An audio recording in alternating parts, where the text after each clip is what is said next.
Hoje o assunto vai agradar muita gente. A gente vai falar sobre os vinhos rosados, ou como são mais conhecidos, os rosés. Bem-vindos a mais um Aprendendo com a Mistral.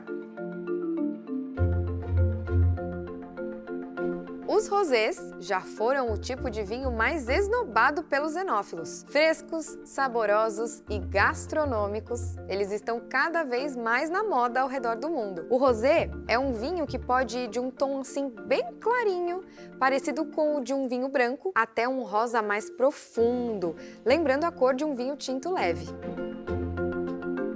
Mesmo quando ainda eram esnobados pelos mais entendidos, o vinho rosé já era vendido em volumes enormes ao redor do mundo. Qual é o motivo para tanto sucesso? A gente pode começar dizendo que eles são fáceis de entender e de gostar. Frescos e com notas de frutas silvestres, eles são ótimas opções para beber a qualquer hora do dia, além de serem um acompanhamento perfeito para uma infinidade de pratos. Eles são tão versáteis que podem acompanhar bem até carnes vermelhas. Tem um estilo rico e aromático, com notas de frutas maduras, ótima acidez e mais corpo do que a maioria dos vinhos brancos. Na França, é o tipo de vinho mais escolhido para os churrascos. E por mais que o vinho pareça leve demais para as carnes vermelhas, a explicação é bem fácil de entender. O churrasco geralmente é uma refeição que é feita ao ar livre, nos dias quentes de verão. E o que é perfeito para essa situação?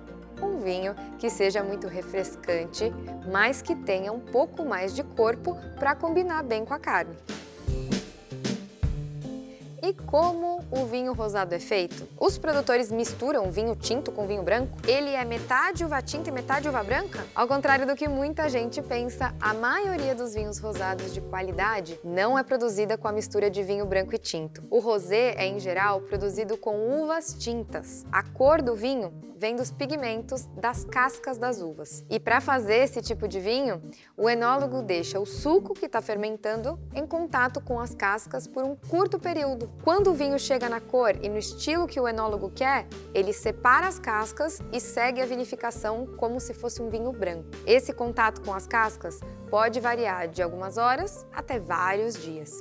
E tudo depende da uva usada na produção. Muitos rosés são feitos com uma técnica chamada sangria, que consiste no seguinte: para deixar um vinho tinto mais concentrado, o enólogo sangra o tanque, retirando parte do líquido. O vinho que está sendo feito no tanque fica com uma proporção maior de cascas por líquido. E isso resulta em um vinho com uma cor mais profunda e mais encorpado do que ele seria originalmente. O líquido que é retirado tem um pouco de cor por conta do contato com as cascas. Ele é vinificado separadamente, dando origem a um vinho rosado. Mas o mundo do vinho é cheio de exceções, é claro. Então existe um tipo de rosé de alta qualidade que é de fato feito combinando uma mistura de uma pequena parte de vinho tinto ao vinho branco. São os champanhes rosados. Praticamente todos eles são feitos dessa forma. Uma base de vinho branco com um pouquinho de vinho tinto. E depois que essa mistura é feita, a segunda fermentação, que dá origem às bolhas, acontece na própria garrafa. Agora, o estilo de rosé que está mais na moda é o bem clarinho, como esses aqui, com a cor parecida com a dos rosados da região de Provence. E é claro que depende do gosto e todos os estilos podem ser deliciosos, né? Uma forma prática de avaliar é: quanto mais profunda for a cor, mais notas de frutas vermelhas e corpo o vinho vai ter. Os com cores mais profundas são muito bons para acompanhar pratos mais temperados, como o curry, por exemplo. A grande maioria dos rosados deve ser bebida ainda jovem. E a razão é simples.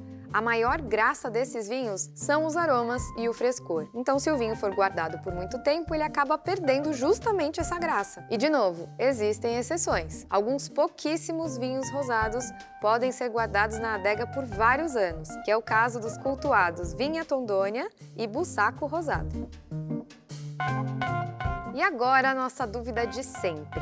em qual temperatura um rosé deve ser servido? A grande maioria deles deve ser servida gelada. A temperatura ideal é entre 6 e 9 graus. E como uma das maiores qualidades desses vinhos são os aromas, toma cuidado com os baldes de gelo. Se o vinho ficar gelado demais, você não vai conseguir apreciar tudo que ele tem a oferecer. Se você quiser saber tudo sobre a temperatura de serviço dos mais variados vinhos, é só dar uma olhadinha no nosso episódio sobre esse tema. Você encontra aqui na playlist do Aprendendo com a Mistral no nosso canal. Pronto! Agora, quando o assunto for o famoso rosé, você já sabe como escolher, apreciar e conversar sobre ele. Gostou dessa dica? Se ficou alguma dúvida, é só comentar aqui que a gente vai responder tudo. Lembrando que todos esses vinhos que você está vendo aqui estão listados na descrição do vídeo. É só você clicar no link que vai direto para o site da Mistral.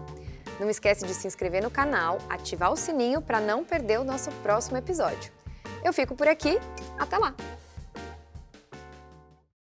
Beba com moderação.